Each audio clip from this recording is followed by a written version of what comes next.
ang mga pinakamainit na balita ngayong tanghali.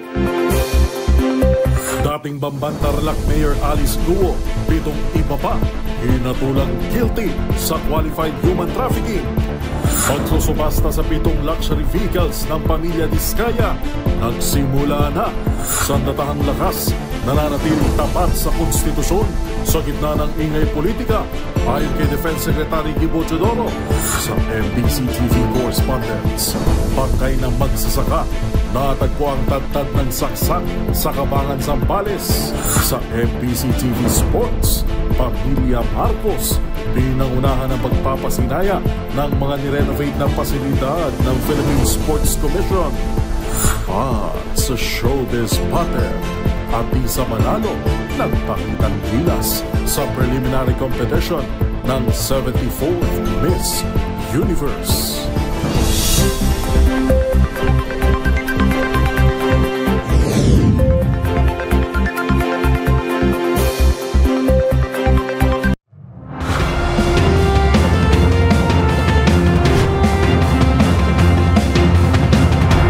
Bawat balita, makabuluhan. Bawat kwento, makapangyarihan. Boses ng Pilipino para sa Pilipino. Live mula sa MBC TV Studio. MBC TV Network News.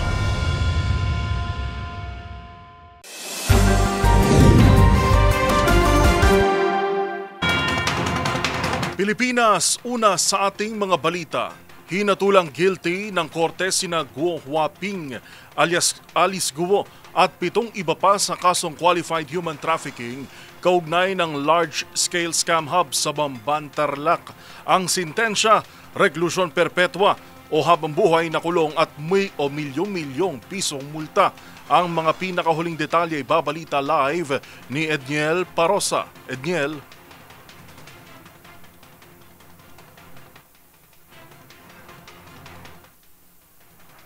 Go ahead, Daniel.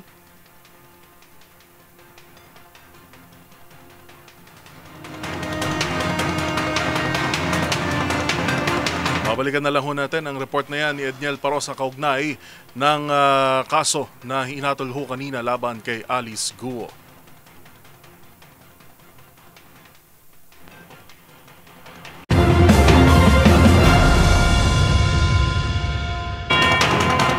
Samantala, pinangunahan ng Bureau of Customs o BOC ang pagsusubasta sa 7 luxury cars ng nasabat mula sa pamilya o Diskaya. Bumida rito ang Rolls-Royce Cullinan 2023 model na nagkakahalaga ng higit 45 milyong piso. Pakinggan ang report ni Boy Gonzales. Umarangkada na ang public auction ng Bureau of Customs ngayong araw para sa 7 luxury vehicles na nakumpiska mula sa mag-asawang kontrakto na sina Carly at Sara Diskaya. Nasa 10 bidder ang kasalukuyang nakapagtala sa tanggapan ng BOC upang lumahok sa subasta. Kabilang sa ipapasubasta ang Rolls-Royce Cullinan 2023, 45.3 milyon. Lincoln Navigator L 2021, 7.3 milyon. Bentley Bentayga 2022, 17.3 milyon. Mercedes-Benz G63 2022, 14.1 milyon. Toyota Sequoia 2023, 7.2 milyon. Mercedes-Benz G500 2019 Brabus 7.8 milyon. Toyota Tundra 2022, 4.9 milyon. Ayon kay Bureau of Customs Commissioner Arellano Pomoceno, hindi lamang ang mga nabanggit na sakyan ang nakatakdang masubasta, kundi pati na ang iba pang ari-arian ng mga kontraktor na sangkot sa maanumalyang proyekto. Sinabi naman ni LTO Chief Marcos Lacalinaw na handa ang kanilang tanggapan na tulungan ang mga mananalo sa pagproseso ng dokumento, kaya't wala silang dapat ipag-alala. Bago magsimula ang auksyon, personal na inspeksyon ni Finance Secretary Frederick Go kasama si ICI Chairperson Andres Reyes ang isinagawang subasta. Para sa MBC TV Network News, ito si Boy Gonzales, una sa Pilipinas, una sa Pilipino. Samantala, sa kapapasok lamang at katatapos lang na public bidding ng Bureau of Customs, umabot po sa 38.2 milyong piso ang nalikom na revenue ng Bureau of Customs. Mula ho yan sa mga pinagsama-samang kita ng mga nabid sa luxury vehicles ng pamilya Diskaya. Kabilang po sa mga nabid ang Mercedes-Benz G500, ang nagkakahalaga ng 15.5 milyong piso na nasold sa Simplex Industrial Corporation. Nasinundan naman yan ng Mercedes-Benz G63 na nagkakahalaga ng higit 15.6 bilyong piso na bili rin ng Simplex Industrial Corporation. Samantala, ang pangatlo ay ang Lincoln Navigator L 2021 na nabili sa halagang 7.1 milyong piso. Nabili naman po yan ng Lee Central Jewelries. Tatlo naman ho ang idineklarang failed, kabilang ang Toyota Sikia 2023, Toyota Tundra 2022 at Rolls-Royce Cullinan. Yun hong nagkakahalaga ng 45 milyong piso ay hindi po nabid.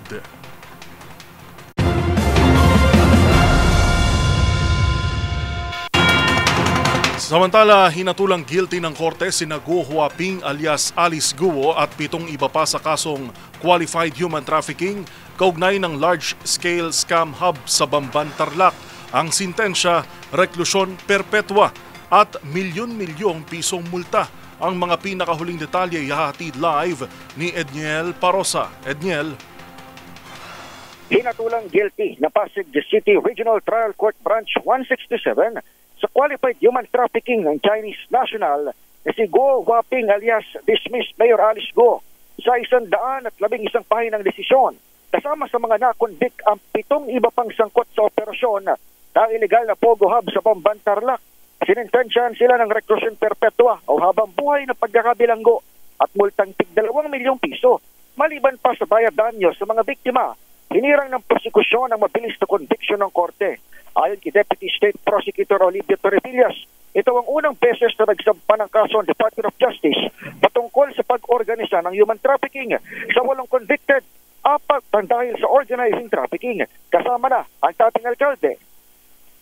So, first time tayong nag-file ng organizing human trafficking under Section 4N of the Anti-Human Trafficking Law. So, first time din na nag-convict ang court ng organizing under Section 4L and for feature of the entire Bauco compound dahil po ito yung ginamit para po makakumit ng human trafficking. Nagugat ang kaso sa reklamo ng Presidential Anti-Organized Crime Commission o PAOK na ay pinamumunuan ni Undersecretary Gilbert Cruz. Nakaraang ma-raid ng pulisya ang scam hub kung saan 800 ang na-rescue. Para sa ngayon, PAOK Chief at retired Police General Benjamin Acorda, may tuturing itong tagumpay hindi lamang ng gobyerno, kundi ng mga Pilipino. That this is a victory not only for my office but sa lahat ng ahensya na nagtrabaho dito. It is something symbolic para sa bansa to. Sa 8 nahatulan, 6 foreign nationals. Pero may 8 ring na-acquit ng korte, bagay na inasahan na rin naman daw ng prosekusyon. Samantala, nakatakdang ilipat ngayong hapon si Guo sa Women's Correctional Institute sa lungsod ng Mandaluyong mula sa pagkakapiit sa Pasig Female Dormitory. Gayong din, dadalhin na sa pangangasiwa ng Bureau of Corrections ang iba pang nahatulang guilty. Mula rito sa lungsod ng Pasig para sa MBC TV Network News, ako si Edniel Parosa ng DZRH. Una sa Pilipinas, una sa Pilipino. Maraming salamat, Edniel Parosa.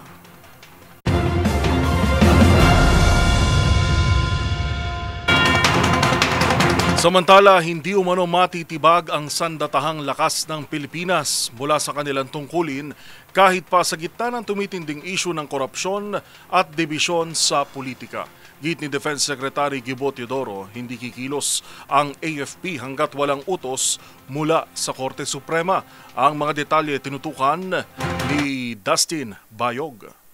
Mananatiling tapat sa konstitusyon at estado ang Armed Forces of the Philippines o AFP sa kabila ng kaliwat-kanang isyu ng korupsyon at politika sa bansa. Ito ang binigyan din ng Department of National Defense o DND Secretary Gibo Teodoro sa panayam nito sa DZRH. Ngunit sa ganang akin, ang Department of National Defense at ang Sandatahang Lakas ng Pilipinas ay maliwanag ang katungkulan, ang tungkulin. Ang tungkulin nito ay pangalagaan ang seguridad ng Estado sa lahat ng manunupil, foreign or domestic, ayon sa batas. Kasunod dito ng pag-amin ni Teodoro na humihina ang bansa dahil sa mga problema ng korupsyon at politika, kung saan hustisya ang pangunahing panawagan ng mga Pilipino. Kinundi na rin ni Teodoro ang pagkikait umano ng marami sa armed forces na makialam sa mga isyu na walang legal na kautusan, na niya ay lalo lamang mas magpapahina sa bansa.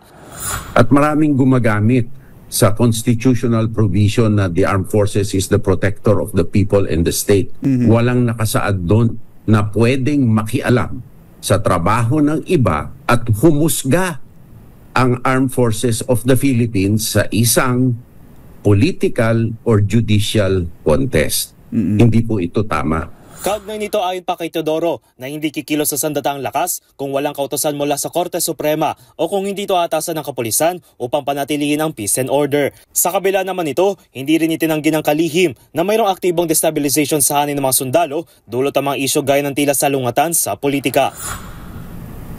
Ay hindi malayo yun. At hindi ko rin naman pwedeng sabihin na hindi. Meron talaga. Kasi ang active destabilization, gagana yan kapag binigyan ng political issue. Kumbaga sugat ito, binigyan mo na sugat ang mikrobyo, talagang sasakyan yung sugat, no? Hindi mo matatanggihan na meron. Pero gaano kaseryoso ito? Samantala, ayon pa kay Teodoro, ay higit pa sa mga nangyayaring isyu ngayon sa bansa, ay mas nananatili pa ring problema pagresolba sa korupsyon at pagpapanagot sa mga taong nasa likod nito. Para sa MBC TV Network News, ito si Dustin Bayog ng DZRH TV. Una sa Pilipinas, una sa Pilipino.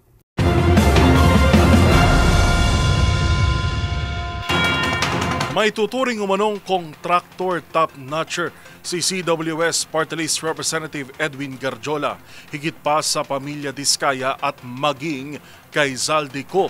Ito ang isiniwalat ni Batangas Representative Leandro Leviste kaugnay ng listahang natanggap nito mula mismo sa DPWH na naglalaman ng mga proyekto at kung sino-sino ang kanilang mga proponent. Ang revelasyon ng kongresista, alamin sa report ni Kyle Bulyas. Inumpirma ni Batangas Representative Leandro Legarda Leviste na nakipagkita siya kay dating DPWH Undersecretary Maria Catalina Cabral noong September 4, 2025. Kwento ni Leviste, nangyari ito kasunod ng pagbaba sa pwesto ni dating DPWH Secretary Manuel Bonoan.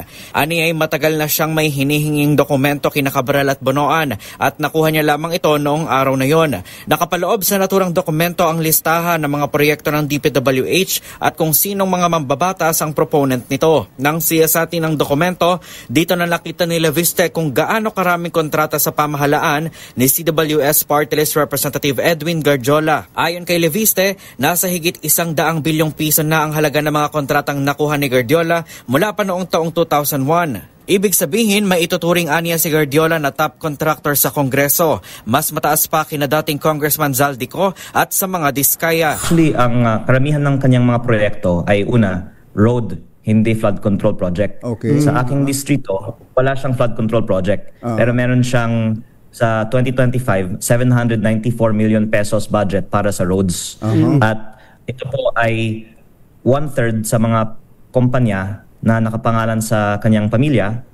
Sa aking distrito, meron pong 280 million peso contracts sa S-Ang Construction ng kanyang pamilya.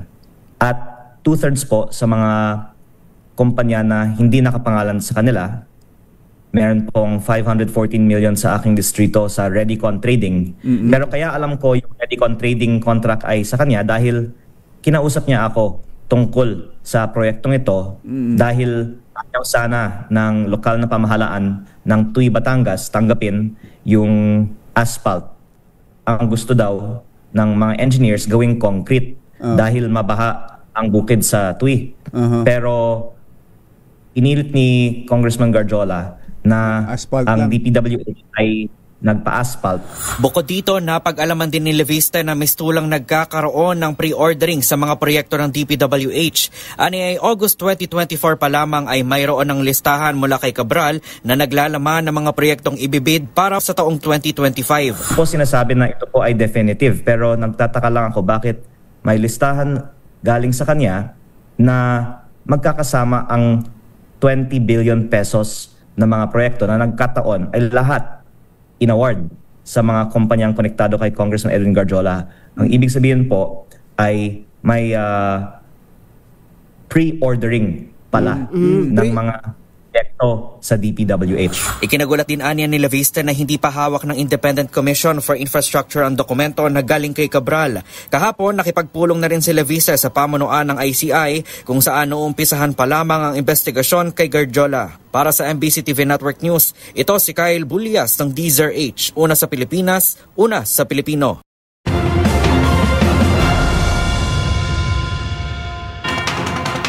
Wasak ang waiting shed at bahagi ng pader ng guardhouse ng TESDA sa Taguig City matapos salpukin ng isang trailer truck kaninang madaling araw. Sa report ni RH15 Giselle Ricafort, bumigay ang waiting shed at halos mabuwal din ang stoplight sa East Service Road dahil sa lakas ng impact. Yupi-yupi rin ang harapan ng trailer truck na minamaneho ng 36 anyos na nagngangalang Julius na nasa maayos namang kalagayan kasama ang isa niyang pahinante. Hindi pa masabi ng mga pulis sa lugar ang sanhi ng aksidente dahil patuloy nilang kinukuhanan ang pahayag ang driver na ngayon ay nasa Traffic Bureau ng Taguig. Pansamantalang isinara kanina ang East Service Road sa mga motorista kaya maraming papasok sa trabaho at eskwela ang naabala.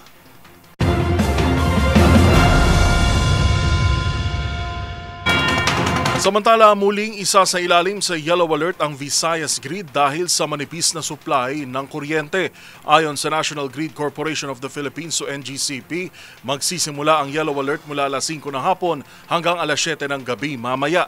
Kabilang sa pangunahing dahilan ang hindi paggana ng isang planta habang siyam ang naka-force outage mula 2024 at 18 iba pa ang gumagana sa mas mababang kapasidad. Aabot sa 2,301 megawatts ang peak demand na malapit nang maabot ang 2,500 megawatts na available capacity. Samantala, nananatili namang normal ang kondisyon ng Luzon at Mindanao grid.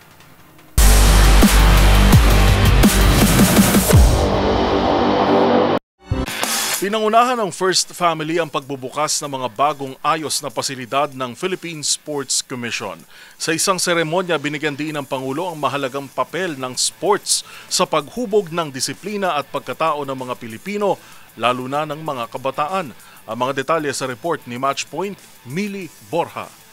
Pinangunahan ni Pangulong Ferdinand Marcos Jr. at ng kanyang pamilya ang pagbubukas ng mga bagong ayos na pasilidad ng Philippine Sports Commission sa PhilSports Complex sa Pasig City noong Miyerkules. Kasama ng Pangulo sa seremonya si First Lady Liza Araneta Marcos at anak nilang si Vinny. Sa kanyang mensahe, hinikayat ng Pangulo ang publiko na mas sumali sa mga aktibidad ng pang-sports dahil malaki ang naitutulong nito sa paghubog ng pagkatao, lalo na pagdating sa mga kabataan. Ayon kay Marcos, wala nang mas nakakahubog ng karakter kundi ang sports. Manalo man o matalo, mas nagiging mabuting tao. Bukod sa mga pinalakas at nirenovate na gym, tampok din sa mga binuksan na pasilidad ang National Athletic Center at ng National Sports Museum. Mga pasilidad na layuning mas pabutihin ang sports development sa bansa. Ang pagpapasinayang ito ay bahagi ng patuloy na pagsusulong ng pamahalaan sa pagpapalakas ng sports infrastructure para sa mga Pilipinong atleta. Para sa MBC TV Network News, ito si Mili Borja ng DZRH TV, una sa Pilipinas, una sa Pilipino. Susunod, 26 na OFW na pinatawan ng parusang bitay sa iba't ibang bansa, sinaklolohan ng DMW. Sa MBC TV Global, gobyerno ng Nigeria nababahala na sa serye ng kidnapping sa kanilang bansa. At sa Showbiz Spotted at Tisa Manalo, nagpasiklab sa 74th Miss Universe Preliminaries. Lahat ng yan at marami pang iba sa pagbabalik ng MBC TV Network News.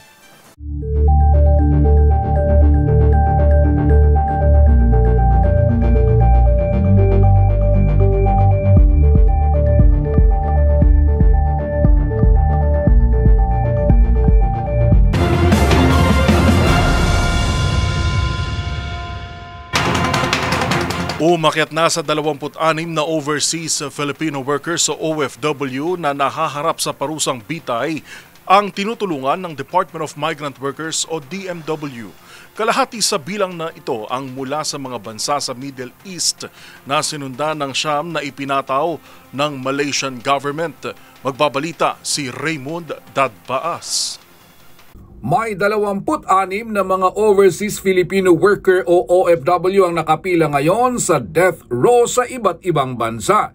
Ito ang inilahad ni Senador Erwin Tulfo na siyang sponsor ng budget ng Department of Migrant Workers o DMW sa Senate Plenary Deliberations bilang sagot sa pagtatanong ni Senador Joel Villanueva. Ayon kay Senator Erwin, ang pinakamarami ay nasa bansang Malaysia na siyam at 4 sa Brunei, 13 sa Middle East at ilan sa kanila ay 2 sa Jeddah, 1 sa Riyadh, 4 sa Dubai, 1 sa Qatar at 1 sa Kuwait. Sa report ng DMW ay katuwang nila ang Department of Foreign Affairs at mga abogado sa iba't ibang bansa na kumikilos upang mapababa ang hatol sa kanila kahit man lang habang buhay na pagkabilanggo. Maliban pa ito sa tulong na ipinagkakaloob sa kani-kanilang pamilya. Pero right now, Mr. President, we have 26 in death row. 12 po sa Asian Pacific, Kuala Lumpur po siyam, 4 po sa Brunei. Sa Middle East naman, 13 po dyan. 7 po ang lalaki, 6 po na babae. 1 sa Riyadh, 2 sa Jeddah, 4 sa Dubai, 1 sa Qatar, 4 sa Dubai, at 1 po sa Kuwait. So total po yung 7. So 18 males po ang kalalakihan ang nasa death row. 7 po ang kababaihan na nasa death row. So total of 26. Hiwalay pa dito ang 4,015 na mga OFWs na naharap sa iba't ibang kasong administratibo at kriminal na pinagkakaluban ng tulong ng Department of Migrant Workers. Nakakalat ang mga ito sa Middle East, Asia Pacific, Estados Unidos, Europe at Africa. Para sa MBC TV Network News, ito si Raymond Dadbaas ng DZRH, una sa Pilipinas, una sa Pilipino.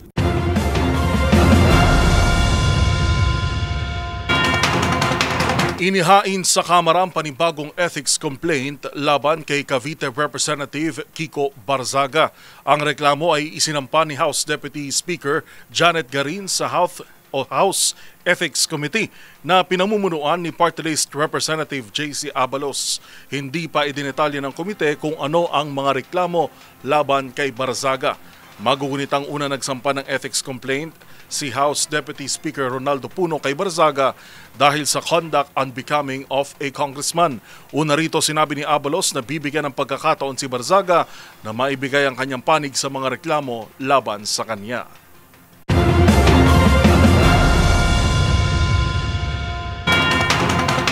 Pabor naman sa isang kongresista ang desisyon ng Amerika na hindi patawan ng 19% na taripa ang ating mga pangunahing agri-products gaya ng karne, baka, mantika at mga prutas. Mapapalakas niya nito ang laban ng ating mga magsasaka at lokal na produkto sa pandaigdigang merkado. Tinutukan yan ni Milky Rigunan. Malaking tulong sa ating mga magsasaka ang desisyon ng Amerika na huwag patawan ng 19% tariff ang maraming pangunahing agricultural products ng bansa. Ito ang reaksyon ni Representative Mark Enverga ng Quezon, Chairman ng House Committee on Agriculture and Food. Sabi ni Enverga, malaking tulong ito sa pagpapalakas ng competitiveness ng bansa sa pandaigdigang merkado at sa pagbibigay ginhawa sa mga magsasaka at mga negosyong agrikultural. Pinuri ni Enverga si Pangulong Bongbong Marcos na nagbibigay proteksyon sa agricultural exports ng bansa. Dahil resulta ito ng apela ng Pangulo ng makapulong kamakailan si US President Donald Trump. Kabilang sa mga produktong hindi sasailalim sa mataas na taripa ay ang coconut oil, pinya, saging, mangga, dried at processed fruits, desiccated coconuts, fruit juices, frozen tuna fillet, rice water products, confectionery items, kape, tsaa, kakao, spices, dalandan, kamatis, kanan ng baka at ilang fertilizers. Sabi ni Enverga, malaking suporta ito sa kabuhayan ng mga Pilipinong magsasaka dahil mas magiging maayos ang pagpasok ng mga produktong lokal sa US market. Magbubukas din ito ng mas maraming oportunidad at hanap buhay para sa mga pamilya na nasa agricultural sector. Para sa MBC TV Network News, ako si Mildred Gunan, una sa Pilipinas, una sa Pilipino.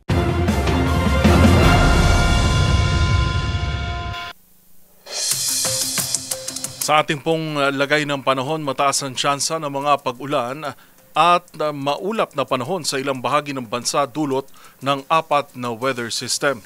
Una na rito ang ITCZ o Intertropical Convergence Zone na siyang magpapaulan sa Davao Region, Sorsogon, Basilan, Sulu, Tawi-Tawi, kabilang na ang Palawan. Hanging amihan naman ang magdadala ng maulap na panahon sa Batanes at Ilocos Norte na siyang mararanasan din dito sa Metro Manila at ilang bansa, dulot naman o ilang bahagi ng bansa dulot ng easterlies.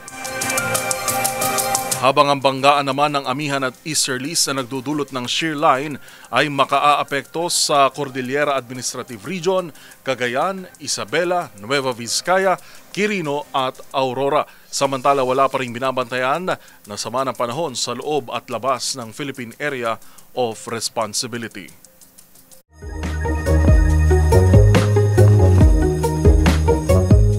Nakakakita tayo ng taong pawis na pawis, una agad nating naiisip, amoy maasim.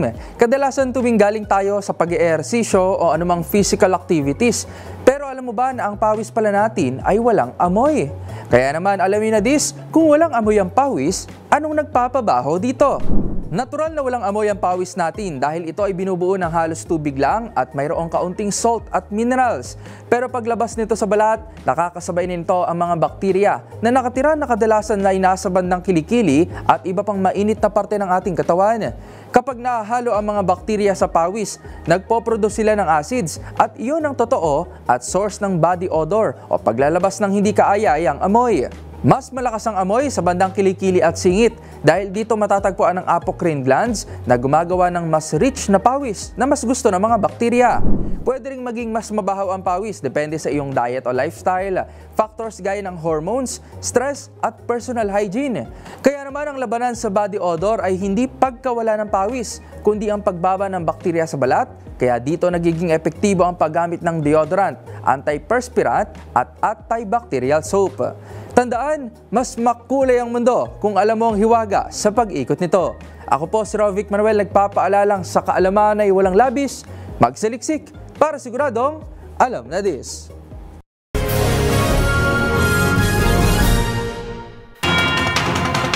Patay ang 2 individual matapos ang isa na namang insidente ng kidnapping sa Nigeria, habang nakahanda na ang Ukraine na isuko ang kanilang teritoryo sa Russia alinsunod sa inihaing peace plan ng Amerika. Ang mga balita mula sa ibayong dagat tinutukan sa Global Headlines Report ni James Galange. Balita mula sa Nigeria, hindi pa man nare-resolba ang pagkakadakip sa 25 mga estudyante kung saan napatay ang kanilang vice principal ay isa na namang panibagong insidente ng kidnapping ang naganap naman sa isang simbahan kung saan mga armadong lalaki muli ang mga suspect na nagpaputok pa ng mga baril sa loob ng simbahan na ikinasawi ng 2 individual. Ayon sa ulat, ang mga insidente ng kidnapping sa nasabing bansa ay maaaring makadagdag ng presyon sa kanilang pamahalaan na siyang kasalukuyan nasa ilalim ng pagsusuri ng Amerika. Yan ay matapos bantaan ng US ang Nigeria noong unang linggo ng Nobyembre ng aksyong militar mula sa mga ulat ng inuusog nila umano o pinapatay ang mga Kristiyano. Samantala, dahil naman sa sunod-sunod na insidente ng kidnapping, ipinagpaliban muna ni Nigerian President Bola Tinubu ang pagdalo sa G20 at AU-EU summits, kung saan inibisuhan niya ng lahat ng security agencies na gawin ang lahat ng kanilang makakaya na mailigtas sa mga estudyanteng na-kidnap, gayon din sa nangyaring insidente sa simbahan. Sa iba pang balita, nakahanda naman na umanong isuko ng Ukraine ang Kiev o ang capital city nito, gayon din ng ilang mga armas, alinsunod sa inaing peace plan ng Amerika. Yan ay batay sa binalangkas sa 28-point peace plan ng US at Russia na ayon sa US military, ito na ang maaaring solusyon sa pagtatapos ng digmaan sa pagitan ng Russia at Ukraine. Sa ulat ng isang international media agency, hindi pa kumpirmadong tinanggap ni Ukrainian President Volodymyr Zelensky ang plano, ngunit ipinahayag nito na nais na rin itong tapusin ang mahigit 3 taong digmaan. Kabilang pa sa ngayon hindi pa kumpirmadong content ng peace deal ay ang bawasan din ng bilang ng armed forces ng Ukraine at maging sa iba pang bagay na may kinalaman sa digmaan. Sa ngayon ay wala pang komento si Russian President Vladimir Putin ukol sa magiging resolba ng inihaing peace deal plan ng Estados Unidos. At iyan naman nakalap nating balita mula sa iba't ibang panig ng mundo. para sa MBC TV Network News. Ito si James Galangin ng DZRH TV, una sa Pilipinas, una sa Pilipino.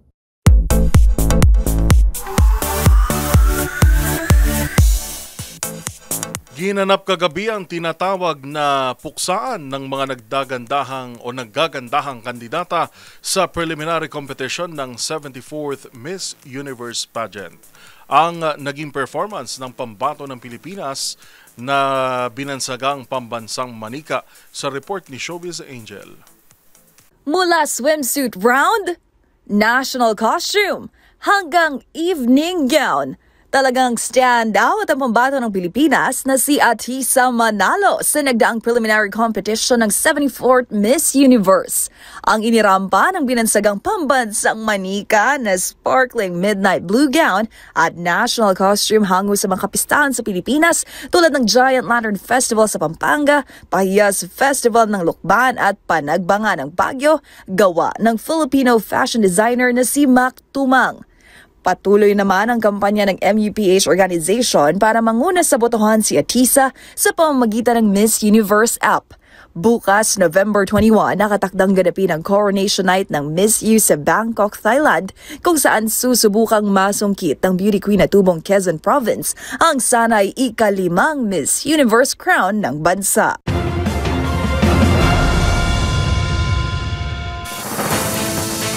Abangan sa aming pagbabalik, National Police Commission nagbabala laban sa iligal na bentahan ng PNP uniform. Sa MBC TV Sports, Cleveland Cavaliers pinatawan ng multa dahil sa isang policy violation. At sa Hoy Bawal Yan Media Censorship, may tuturing na paglabag sa saligang batas. Sino nagsabi niyan? Sa ating pagbabalik, yan at marami pang iba dito sa MBC TV Network News.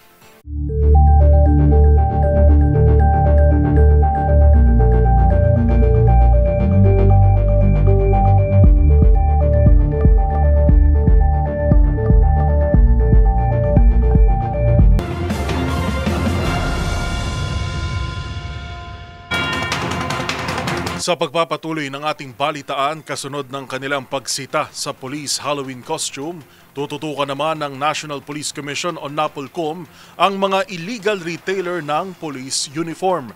Kasama rin umano rito ang mga magtatangkang magbenta ng military uniforms ng walang pahintulot, lalo na online. Narito ang balita ni Rovic Manuel.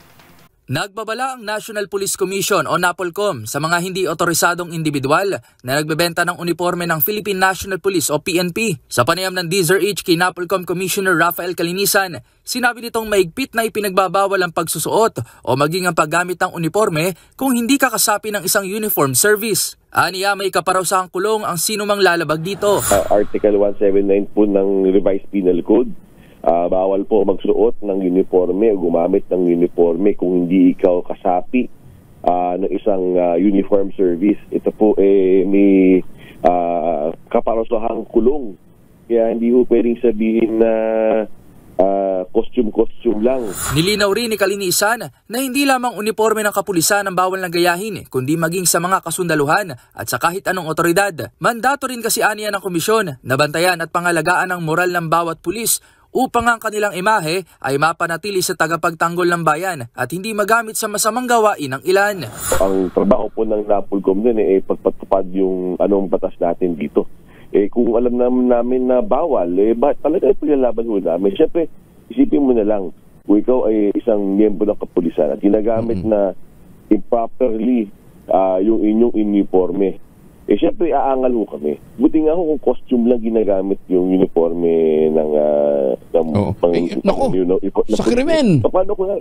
Kuwari, ginamit sa bank robbery. Yun nga Paano ginamit sa panluloob?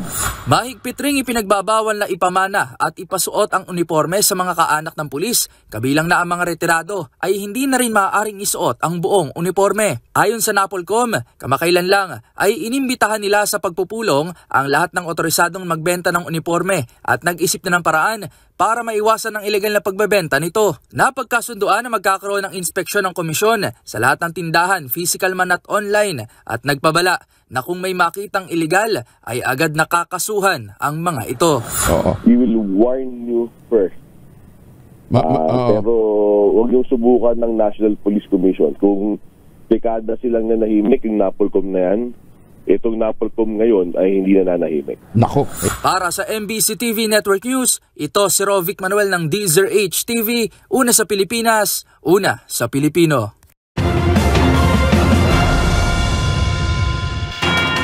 Puspusan na ang paghahanda ng pambansang pulisya para sa mga kasadong kilos protesta kontra korupsyon sa November 30. Ayon kay Acting PNP Chief Lieutenant General Jose Melencio Nartates, handa silang ipatupad ang zero tolerance pagdating sa karahasan. Target umano ng hanay ang makapagtala ng zero violence. Kaya payo nito sa mga lalahok na makinig sa tagubilin ng PNP. Nakataas pa rin ang full alert kahit tapos na ang unang programa ng Iglesia ni Cristo at United People's Initiative. Sabi ng PNP, nag-deploy na ang Manila Police District ng 167 tauhan para maagang pumoste sa Menjola.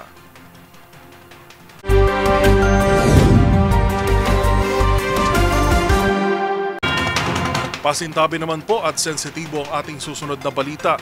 Tatad ng saksak ng matagpuan ng bangkay ng isang 55 anyos na magsasaka sa Kabagan, Zambales. Yan at iba pang rumarapidong balita mula sa probinsya, hatid ng iba't ibang istasyon sa ilalim ng MBC Media Group. Kalunos-lunos ang sinapit ng isang 55 anyos na magsasaka na kinilala na si Roland Arcala.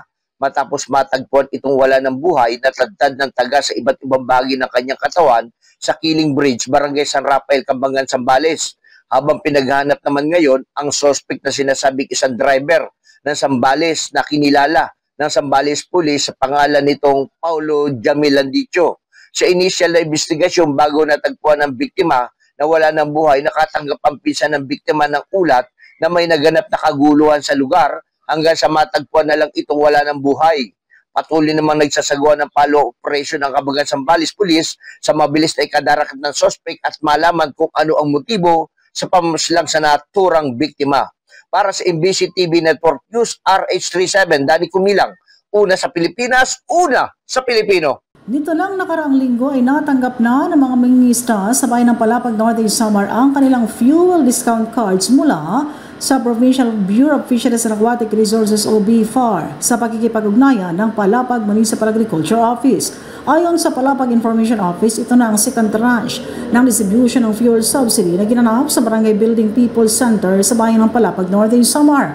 Sa ilalim ng BFAR Fuel Subsidy Program, ang bawat kwalipikadong mangingista na beneficiary ay nakatanggap ng 3,000 pesos na fuel assistance. Tulong ito ng gobyerno sa nasabing mga mangingista sa kanilang kabuhayan. Ang nasabing distribution ay inorganisa o binuo ito ng BFAR Provincial Office sa tulong ng LGU Palapag Agriculture Extension Worker Fisheries. Ang LGU Palapag Northern Samar naman ay patuloy na nagpapasalamat sa nasabing opisina ng BFAR at sa mga partner agencies dahil sa patuloy na suporta sa nasabing mangingista sa bayan ng Palapag.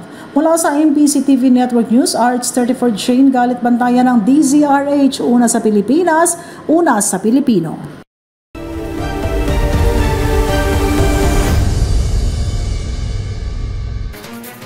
Isa ang censorship o ang pagharang sa impormasyon sa mga tipikal na hamong kinakaharap ng mga mamamahayag.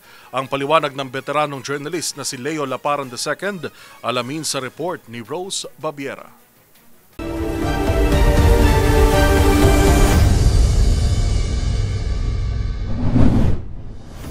Trabaho ng media ang maghatid ng balita sa publiko kaugnay ng mga pangyayari na may kinalaman sa public interest, gaya ng krimen, kalamidad at politika.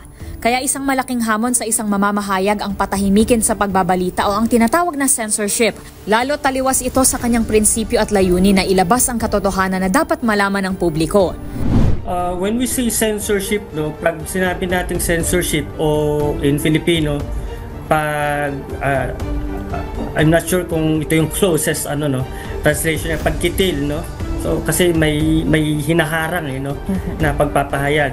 So when you say censorship, meron tayong impormasyon whether in words, in images, in videos na hinaharang yung pagpapalabas. At itong mga, unfortunately, itong mga material na ito na to begin with ay napakahalaga ay na dapat ay makita ng publiko para makapag-decide sila sa mga sarili nila, ay hindi binibigyan ng pagkakataon na mailabas. So yun yung tinatawag nating censorship. Maybe because yung nagsesensura nito, yung nagsesensor nito ay merong katotohanan na probably involved siya na ayaw niyang malaman ng public, na ayaw niyang mailabas. Paliwanag pa ng veteranong journalist na si Leo Laparan II, nakasaad mismo sa Article 3, Section 4 ng 1987 Constitution ang konsepto ng malayang pamamahayag. Saklaw nito ang freedom of speech at expression, freedom of the press para sa mga mamamahayag, freedom of assembly at right to petition, gayon din ang limitasyon sa mga kalayaang ito. Actually, may mga impormasyon na pwedeng makasama pag nilabas natin ng ganun-ganun lang, especially information that may involve our national security, although kung mapapansin natin, karamihan kasi sa mga impormasyon na inaharang ang pagpapalabas ay yung mga impormasyong makakatulong sana sa publiko, na yun nga sa kasamaang palad, marami lalo sa mga nasa kapangyarihan sa ating lipunan ay talagang ginagawa nila ang lahat para hindi mapalabas itong mga impormasyon na to. Samantala, nilinaw rin nila para ng pinagkaiba ng mga journalist sa mga umuusbong at nagpapakilala ngayon ng mga journalist sa social media. Aniya ang mga mamamahayag na dumaan sa pag-aaral ang silang tunay na may hawak ng kapangyarihan sa impormasyon at katotohanan. Kaya't sila rin ang malimit na mabiktima ng censorship, lalo na kung may natutumbok na mas malaking sikreto sa likod ng balita. Kaya kung mayroon pa kayong nakitang ipinagbabawal na akto, o kaya naman ay mayroon kayong reklamo, itag nyo kami sa DZRH. Hoy! Bawal yan!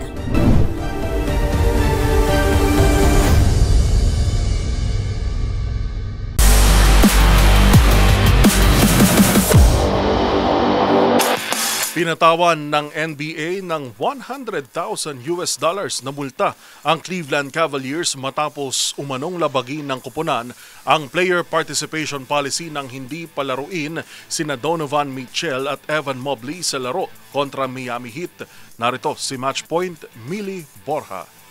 Pinatawan ng multa ng NBA ang Cleveland Cavaliers ng $100,000 dahil sa paglabag sa player participation policy matapos hindi makalaro sina Donovan Mitchell at Evan Mobley sa laro kontra Miami Heat noong Miyerkules. Ayon sa liga, nakasaad sa official box score na rest ang rason ng pagliban ng dalawang All-Stars sa 130-116 na pagkatalo sa Heat, nalabag sa batas na nakatakda na hindi dapat higit sa isang star player ang sabay na hindi makalalaro sa isang game. Si Mitchell, 29 years old, ay 2 beses pa lang nakakapagpahinga ngayong season at may average na 13.9 points at 5.5 assists sa 13 games. Sa kanyang 9 na season sa NBA, may career average siya na 24.9 points at 4.7 assists sa 552 games para sa Utah Jazz at Cavaliers. Samantalang si Mobley, 24 years old, ay 1 game pa lamang ang namimiss ngayong season. May average siya na 18.9 points at 8.8 rebounds sa 14 games. Sa kanyang 5 seasons sa Cavaliers, may career average siya na 16.5 points at 8.9 rebounds. Ayon sa NBA, hindi natugunan ng Cavaliers ang protocol kaya ipinatawang multa. At yan ang mga latest updates sa mundo ng sports. Para sa MBC TV Network News, ito si Millie Borja ng DZRH TV, una sa Pilipinas, una sa Pilipino.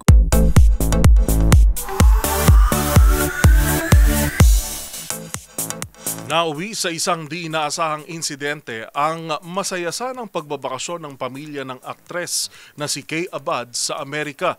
Ito'y matapos matangay ng mga kawatan ang kanyang bag na naglalaman ng mga ID kabilang na ang 2 passport.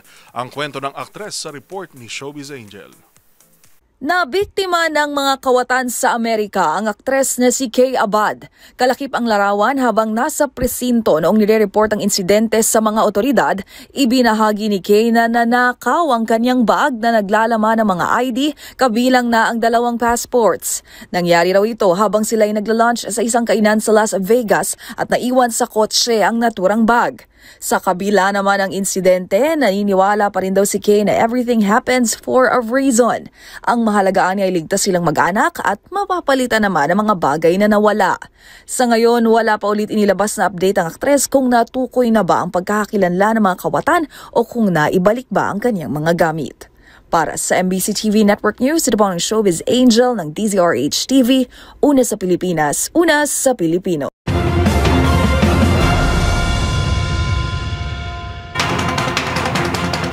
Yan na po ang mga balitang aming nakalap ngayong araw ng Huwebes. Meron na lamang po tayong 35 araw, 35 days, bago ang Pasko.